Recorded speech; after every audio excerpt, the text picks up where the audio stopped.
Thanks very much for staying with us. The program is this morning on ITV. Thank you very, very specially on this all-important Super Tuesday, 13th day in the month of July of 2021 and the third day in the month of Dhul Hijjah 1442 after Hijrah by the Islamic calendar. I mentioned those calendar because I know for sure those persons who are of the Islamic faith are preparing for Eid al-Adha or Eid al-Kabir, whichever one you use, hoping that we get to Arafat Day and the next day we actually had to sacrifice, say 2 rakat prayers and enjoy the best of what we will be getting, journeying far and have kids all around. But now let's talk about governance here.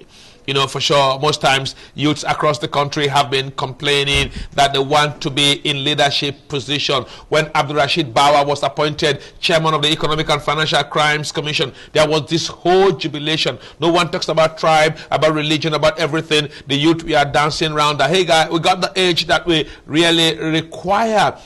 When President Muhammadu Buhari signed the Not Too Young to Run bill, you could see everyone so excited that we are now good to hit the ground running, that we can become president and commander-in-chief, we can become the deputy president, the vice president, we can become state governors, deputy senators, House of Rep members, at whatever political space we can. We are hopeful that we of the youthful bracket will actually be getting all of those leadership positions and contesting in key elections across the country. But now the election is coming. Everyone is aligning and realigning.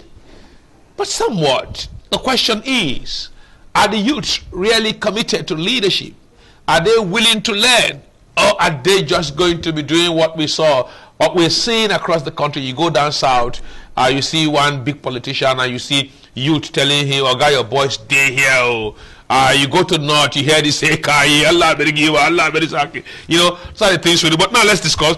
We have with us the special advisor to the Sokoto State Government on Intergovernmental Relationship and IGR, Honorable Bashar Umar Kwabu. You're welcome to our studio.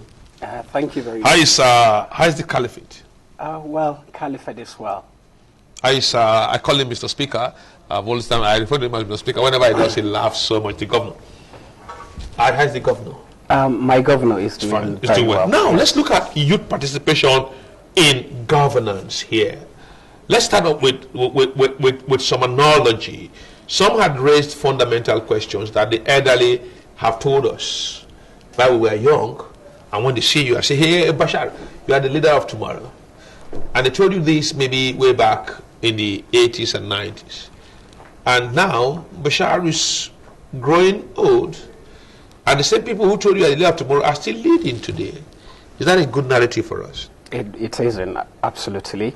And me coming here today is actually one of the reasons, because I want to be able to, change that narrative. I hope you can change it. Well, not me alone. When I say, because I'm a representative of youth, so therefore I speak for the youth. Good. So any advocacy that I give, I represent that class of youth. Okay. So basically, I would like to reflect this based on recent event that just unfolded this year on Salah Eve. Okay. We had a gathering. My governor is actually one of the fewest people in Nigeria who had given a special concern to the youth class. You can track this records. It is available everywhere. That he was one of the, I stand to be corrected, he was one of the fewest people that had appointed commissioner for youth who is actually a youth. Who is actually a Not youth. when you have a youth leader at 70. Exactly. The political party will have a youth leader and they will be about 70, 68 years old. Exactly. This commissioner for youth that we are talking about, he's actually much younger than I am. What's the age? I think his age was between 29 to 30. Okay. And I consider... But the old man will be asking him, what do you know?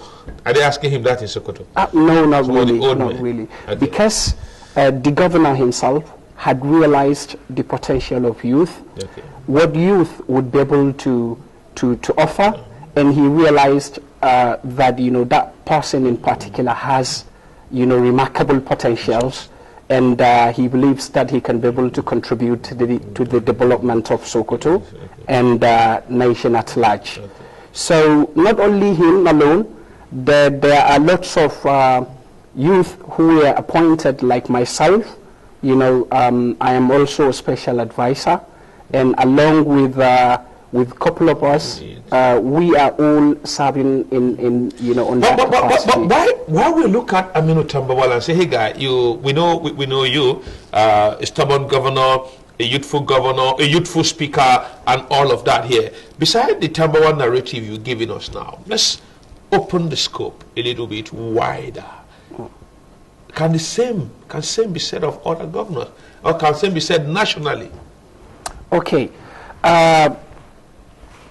First of all, Mr. Atta, if you look at the the age structure in Nigeria for youth, looking at the age structure, you would realize that predominantly youth, they are the largest, predominantly they are the largest demography in Nigeria.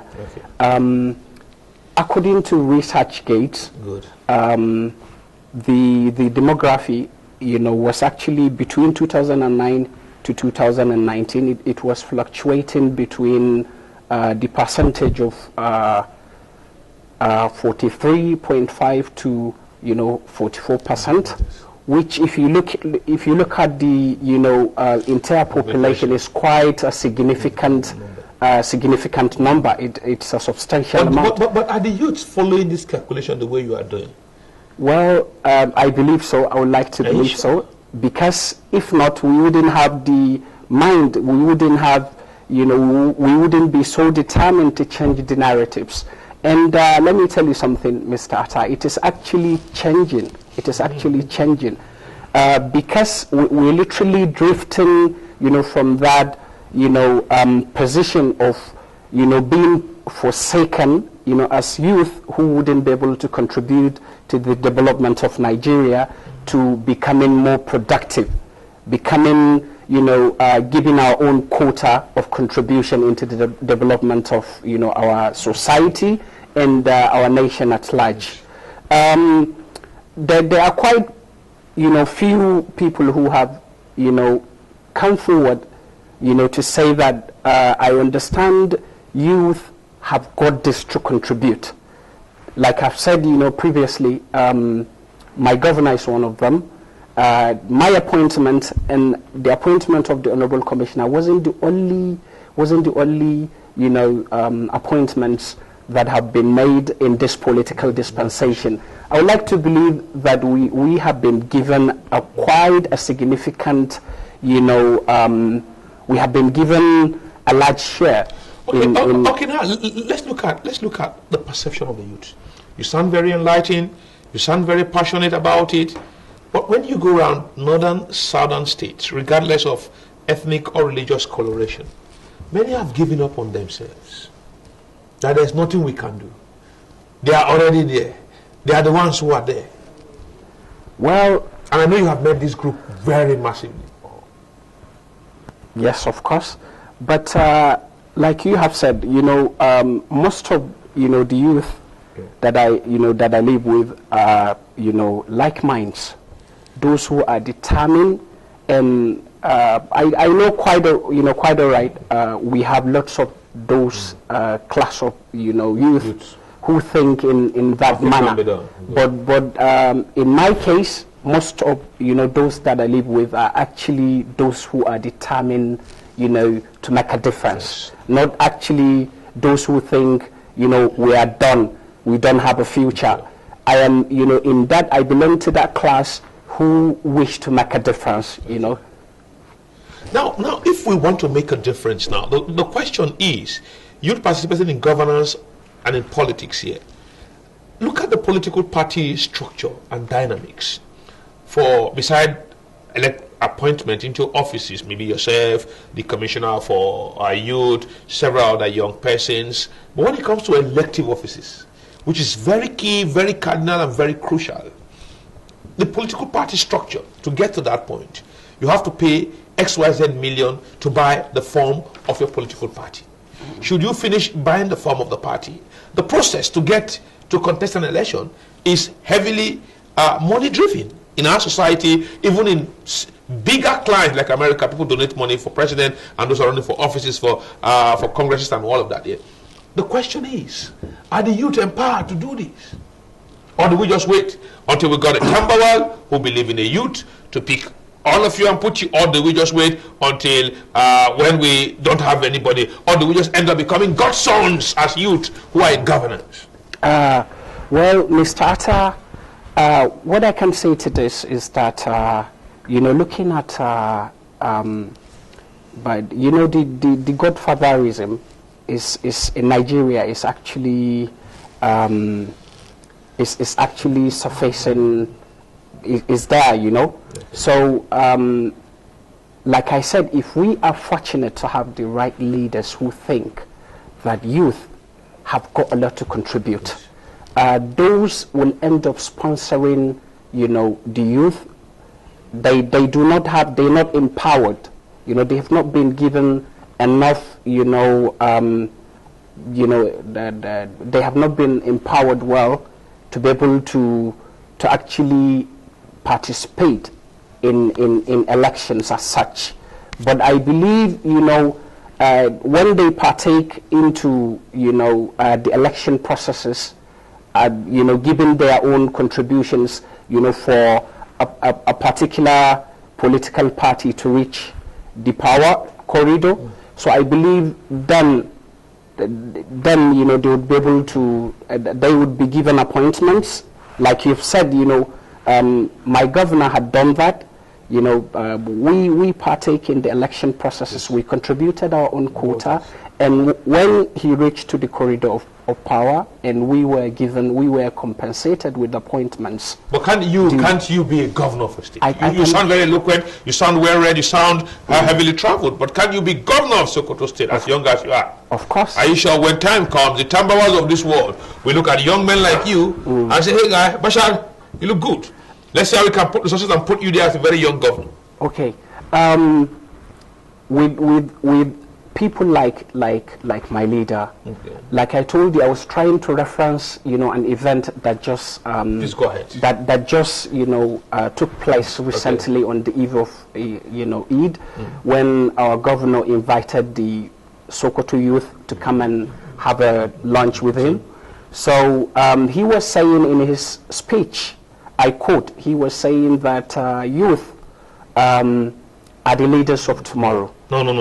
We don't agree with him again. Let me just tell him we don't agree. What he was saying was that leaders of today and tomorrow. Good. Now you paraphrase properly. If he says tomorrow, I'll tell not tomorrow. Mr. Speaker, as we call him here, and then only today. And why was he Speaker? He was saying he was very young, actually at the age of between 25, 28 or there. No, 30, he was 32 actually when he was elected as Speaker.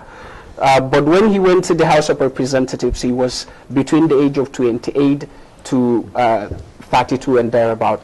But what I want to tell you here precisely, you know, he believed in us. He believed in youth, and he believed that there are lots of youth that can make a difference, that can change the narratives.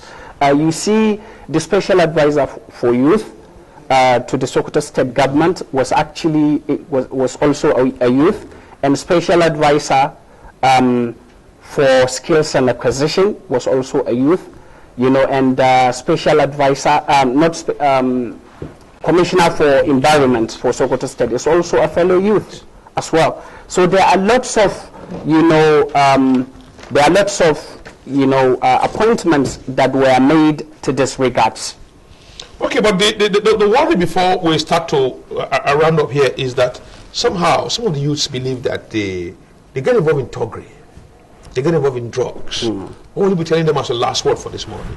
Okay, I stumbled in a video last night, and that video was quite disturbing. United States of America, their president Joe Biden came out and he was addressing the public.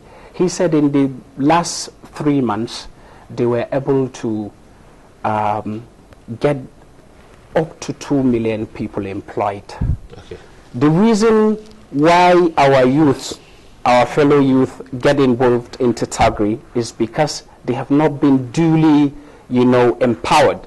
If they have been, I know Nigeria, I know President Muhammadu Buhari is doing everything that he can, but the reality is not good enough. I had him saying, he's been I quote, he said, the federal government do not have vacancies to employ youth. So this is quite disturbing, when we are seeing presidents, saying that in the last 3 months they were able to produce up to 2 million, workers. Meanwhile, here in Nigeria, we are, whining and bickering, saying that we do not have vacancies to employ youth. It's quite disturbing and alarming. He was saying that there is poverty alleviation program which is intended to lift out up to 10 million people out of poverty by the end of this political dispensation. But if we look at if we look at that issue, how many people have been employed so far in Nigeria? How many people have been lifted out of poverty? Do we have up to 1 million people lifted out of poverty from the beginning of this political dispensation? Let us tell ourselves the bitter truth. We have a system, but the system is declining. It's not. We can quite all right. If we look at the developed countries everywhere, in the world, we know we can rely on government. If we can rely on government, let there be, let there be other ways that people can get themselves employed. Let them work for themselves. Let them be empowered. Let them be given, the necessary, apparatus, the necessary, what they demand to become, independent on themselves.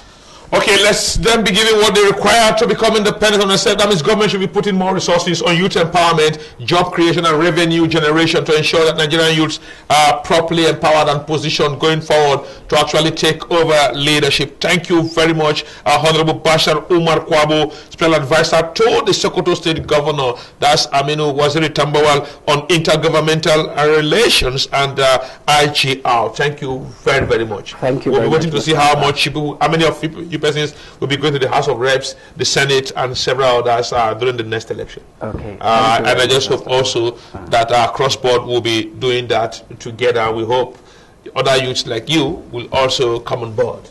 And let's see what we can be trying. Thank you very much. Okay. Thank you very much. On that note, we would be taking a break. After the break, when we come, we'll be beaming our searchlight on the issue of power generation, one sector that have been so critical to the Nigerian system here. We have been looking at Kenji down, looking at Shiroro down. We have been talking about all of those things, but now the Buhari administration took the bold step to dive into the much talked about Mambilla power project here, and we would be asking questions from a senator from that particular state here. What is happening to the Mambilla power project? The controversy around the power project. Mama Saleh, Minister of Power, is also from that same state. After this break.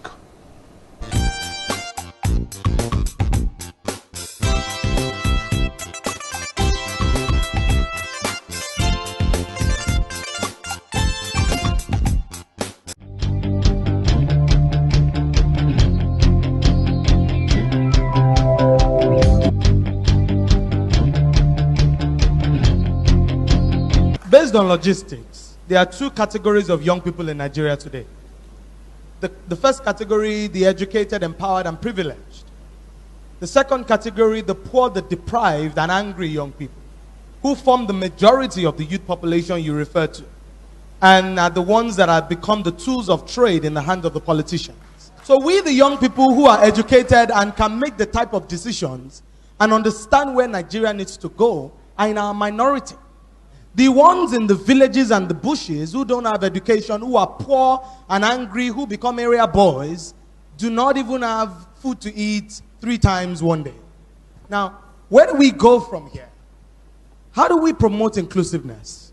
Nigeria and Africa have to become entities that embrace consequences. What do I mean by that? Consequences, when we begin to punish bad behavior in Nigeria, when people steal our money and we put them in jail, Nigeria and Africa will become better countries. I'll tell you why, sir. In Singapore, under Lee Kuan Yew, a minister bargained with a contractor and took money and took bribe from him to give him a contract. When Lee Kuan Yew found out, the minister committed suicide and left a note behind that he would rather die than face the consequences Lee Kuan Yew will place there. In Nigeria, when people steal our money, we give them chieftaincy titles. When they steal our money, we give them doctorate degrees. Somebody said that the reason why rich people in Nigeria don't fund research is because there's no substance at the base of their wealth. So when we do not place consequences side by side our actions, we do not send a strong message to the people who have stolen. How do we promote inclusiveness? Number one, we need to be able to embrace the principles of equality, where the children of the rich and the children of the poor can go to public schools because public servants elevate the quality of education in the public schools. Number two, where the children of the poor can get jobs without having connections. When they go to University of Lagos and go to University of Ibadan, and they are given the same kind of jobs that people like me who went to Harvard University Kennedy School can get. That is when we become an equal country. A country where the children of the rich go to school abroad and come back to lead the corporations is not a country. We're just simply cohabiting. The question is that in a situation where the same mind clamors for bread and books, bread will always win. And the political elite of this country have mastered the art because they know that 500 naira and 1,000 naira will make people sell their votes at the polling booth. And so it is not that we young people don't want to organize to take over from you. But it is that your generation has the money to keep our generation aground. When you do not empower our generation to speak English so that we can get the right kind of jobs that will help us stand side by Singapore. Many thanks for staying with us. My name is Iharota on this all-important day, the 13th day, in the month of July 2021. And by the Islamic calendar, as I keep saying, the 3rd day in the month of Dhul Hijjah, 1442 after Hijrah. Well, power generation had been a biting problem in Nigeria for many decades now. And oftentimes, while we are young, growing up, one thing that excites us is the belief, the trust that when power goes off there, even if it's not as bad as it would be, as good as it is in other civilizations here, we have the screaming of up NEPA. Well, anytime the power goes off, it comes back, it shows trust that somehow the light would be restored. As time passed by, that up NEPA disappeared because we know for sure that when it goes up, it takes some long time for power supply to be restored. Well, the government of Nigeria had tried several means to see if they can boost power generation as well as power transmission, as well as overhaul the entire power sector. What did government do? Well, from their own perspective, at some point we got what we call name changing from the Ministry of Power or from NEPA to Power Holding, and later on we have so much of unbundling that was done, and we got it, some other companies that distribute and transmit and others all metamorphosed. With many persons raising fundamental questions here that we should not be over-depending on hydroelectric. Some are saying we must go into thermal and go into geothermal, means of generating power. Well, all of these are conversations. But one major project that was heavily raised was the issue of the Mambilla power project situated in Taraba State. Okay. So much talk about that, but President Muhammadu Buhari administration came forward, took the bull by the horn that the Mambilla Power Project has the capacity of generating over 3,000 megawatts of power. That got everyone so excited, and the then Power Minister Babatunde Raji Fashola, who was former Lagos State Governor, came forward to say that power project will generate thousands and thousands of jobs.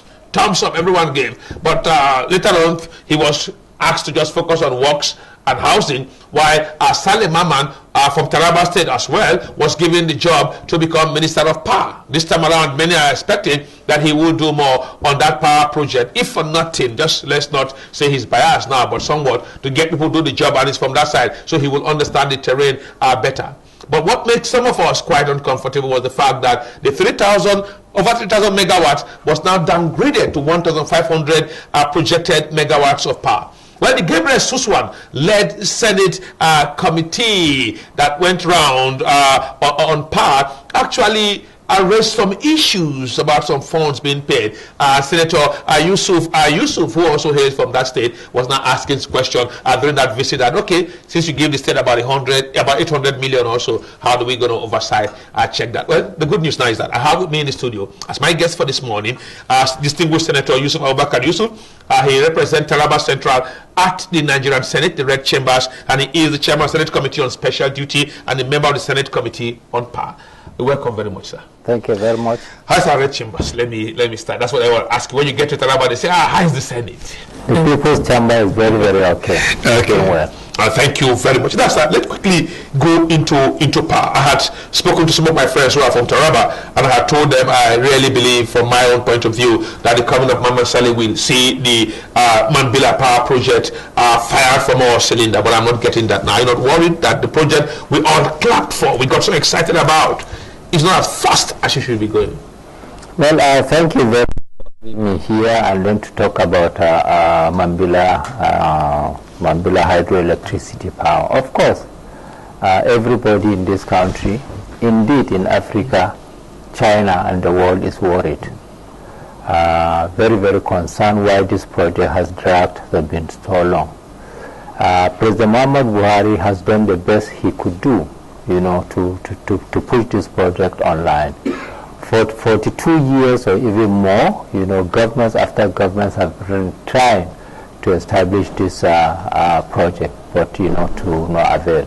However, with the coming of President Muhammad Buhari, you know, after he has promised, you know, not just Africa, not Nigeria, but the whole world, that, you know, time has come when, you know, he is going to establish, you know, Mambilla hydroelectricity, you know, a power project. And by the grace of God, the agreement was signed, you know, with the Chinese consortium of 3 companies in 2017. And we thought, you know, at that point in time, yes, we have arrived. However, you know, yes, we admit the project is large, you know, 3,050 megawatts is no small amount of project. Project that is going to cost about $5.7 billion is not small project. Project that is going to employ, you know, 75,000 people, you know, to work for about 8 years is not a small project. Yes, you know, our planning, you know, requires a lot of it, you know, in terms of our operation and what have you. But what people should understand, this project is what we call the EPC project. It is called Engineering, Procurement and Construction Project. And, you know, the contractor, you know, is the alpha and omega, you know, of this. And the Chinese said, they are coming with 85% of the cost, and then, you know, Nigeria should do a counterpart funding of 15%. So be that as it may, you know, that is what has been, you know, going on over time. But, you know, minister coming after every minister, you know, every minister has his own style, you know, of running his own administration. And ministers, you know, also, you know, have their own way of linking up with other ministries, you know, to move the project forward. So, yes, we are concerned. This project ought to have taken off, and by now, probably we should have been hearing that, you know, when are we, you know, at what stage are we in the civil works or in the hydrological, you know, program of the work. So, but it has not been done, you know, as you have rightly said. So, all hands are on deck. You know, we are trying to do we really have all hands on deck. It appears as if the only hand on deck that I'm seeing here is yourself and your chairman, Gabriel Suswan, former Benue State Governor, are putting pressure on them to put hands on deck, because I'm not seeing hands on deck. I had also thought that with Fashola going to works and housing and your good brother, Mamman Saleh, taking over that here, if for nothing, everyone would have said our son is there. Quickly, let's go, because whether you like it or not, the pool will be getting employed largely at Mambilla people from Taraba will be the ones that will largely get involved and actually get employed. Other states may come, but at least most of the works there will be done by Tarabans.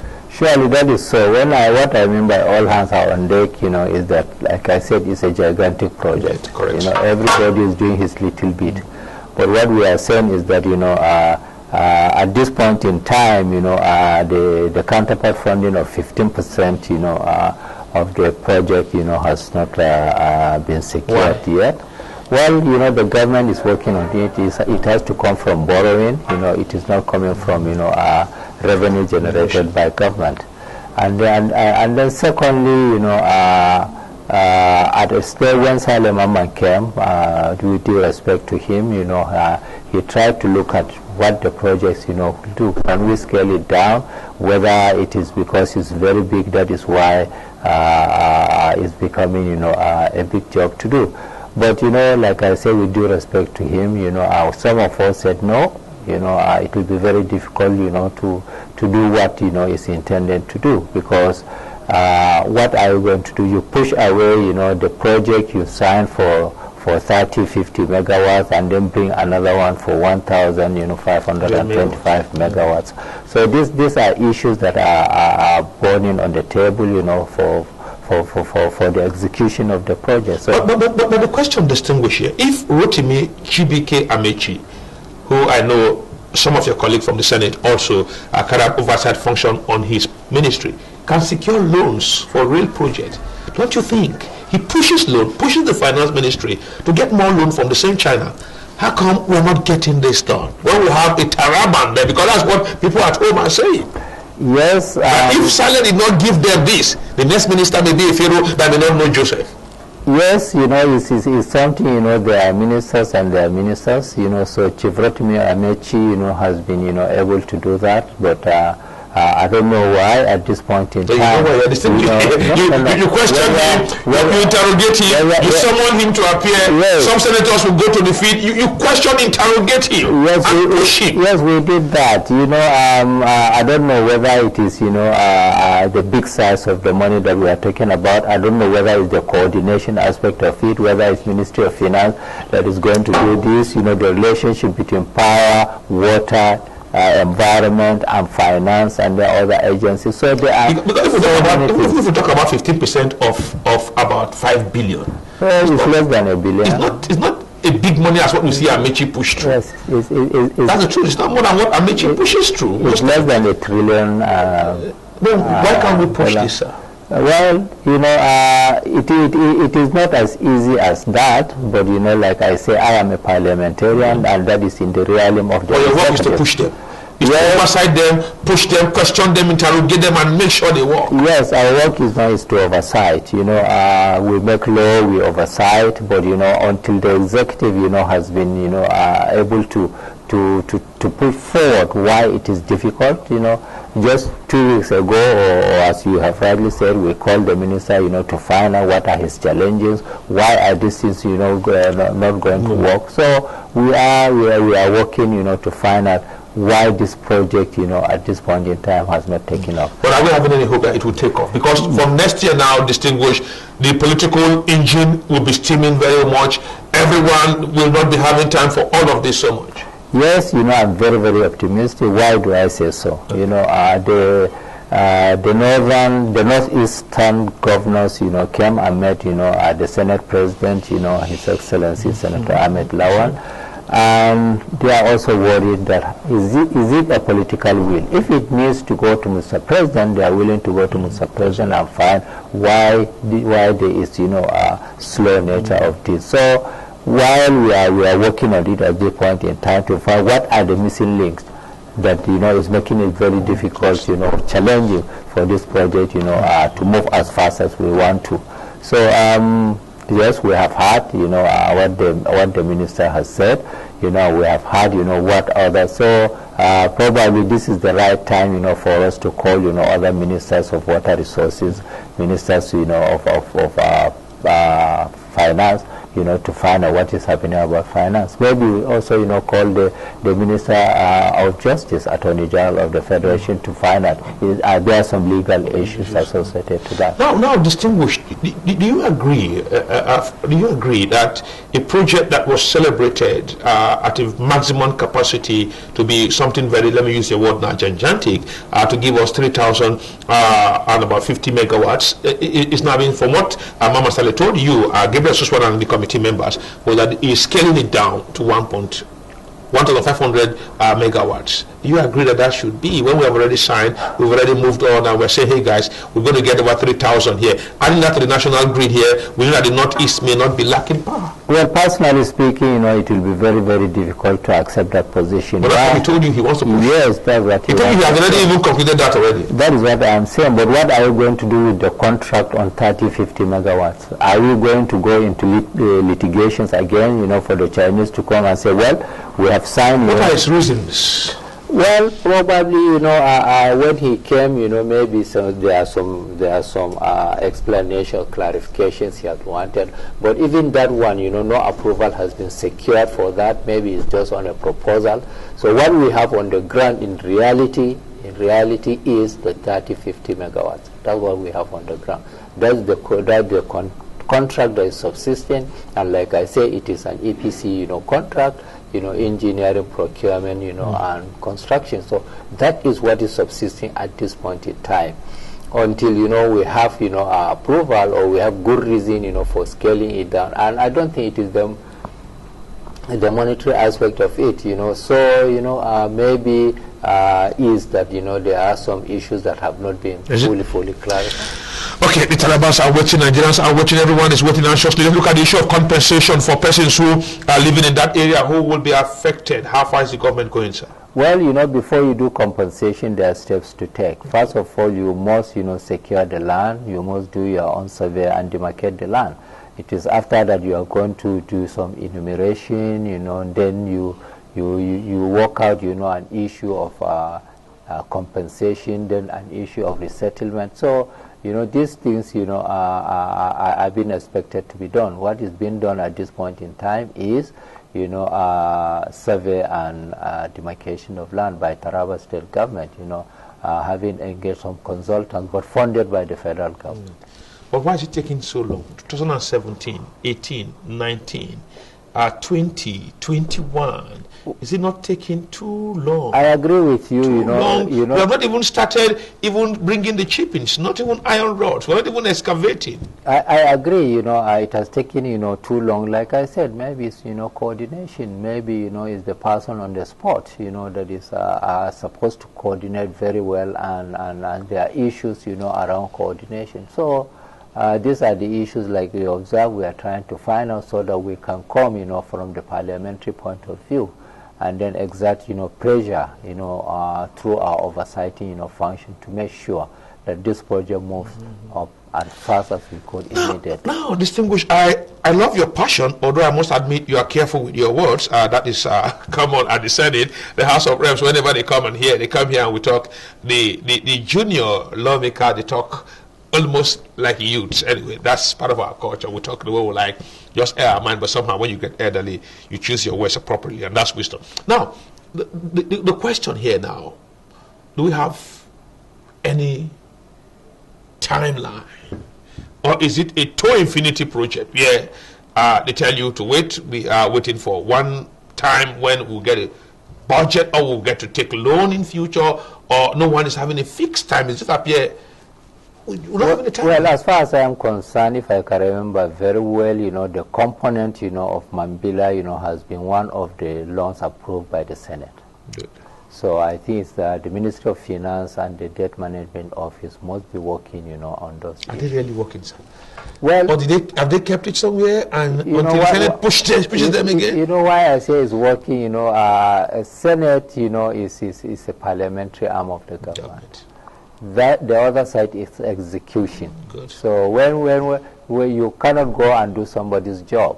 But most time you push them. But we have seen you push them to work. Yes, but we do our own oversighting. Like I said, this is what we have. Maybe it's late, but I'm sure it's not too late.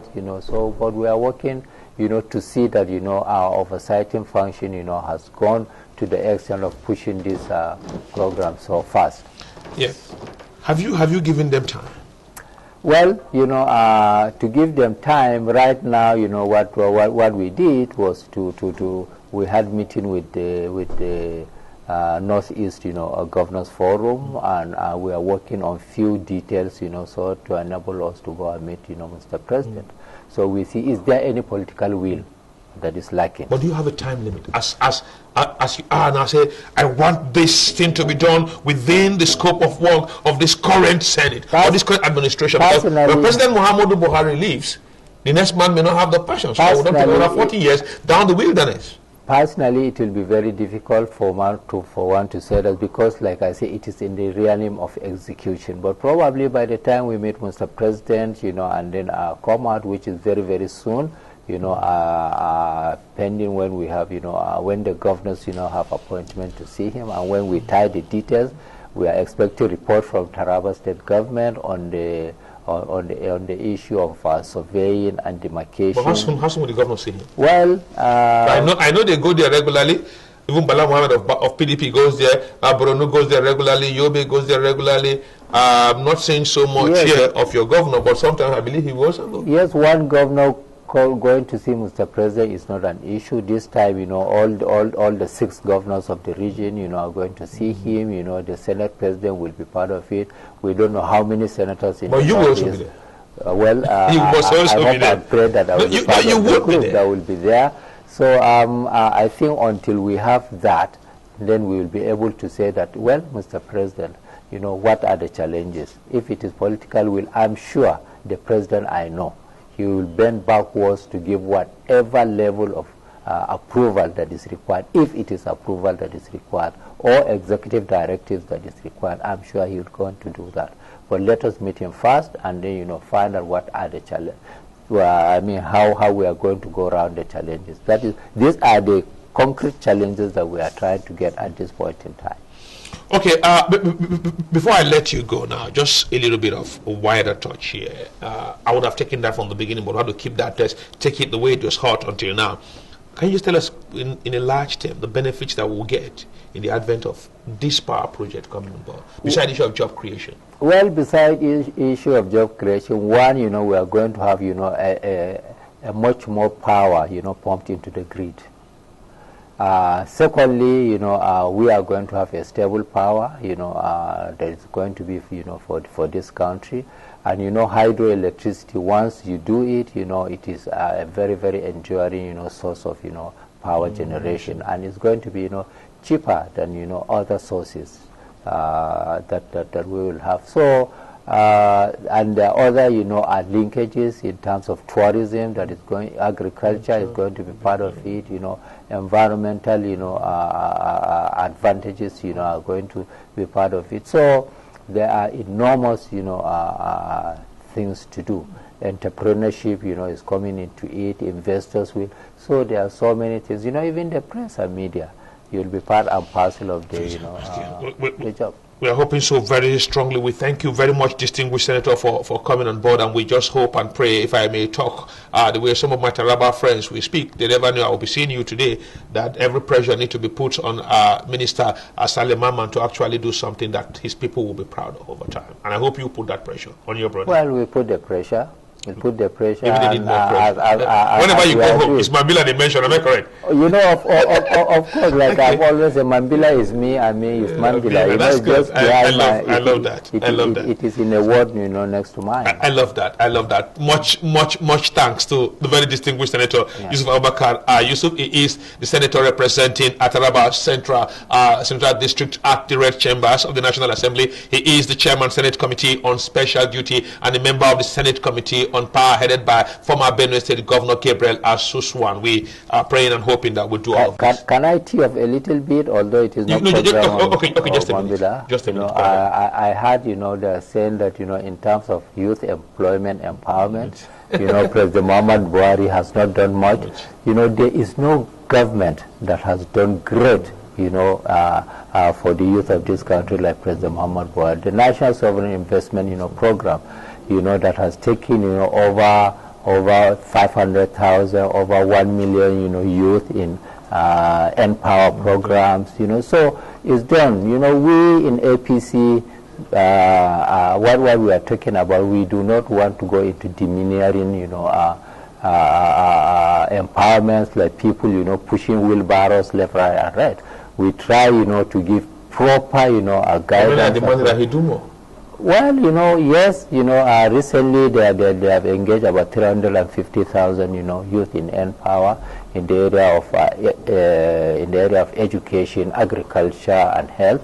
So, you know, we are doing, you know, great in terms of... Okay, sir, you are a distinguished, I must confess, you are a real party man. Thank you. We come here to talk power, and you felt you need to defend the commander-in-chief of the armed forces, defend your own party as well, put the record straight. Thank you for coming. Thank you very much. I really appreciate it. Wish you all the best. Thank you. Okay, on this note, we'll take a break now. When we return from the break, Mr. Bola Bakare, my co-presenter and chief anchor of TMI on Tuesday, will be coming on set here. Mr. Bola Bakare would be discussing issues of national importance and national interest. Thanks for being part of us. The conversation and the discussion on the program will continue. Stay tuned.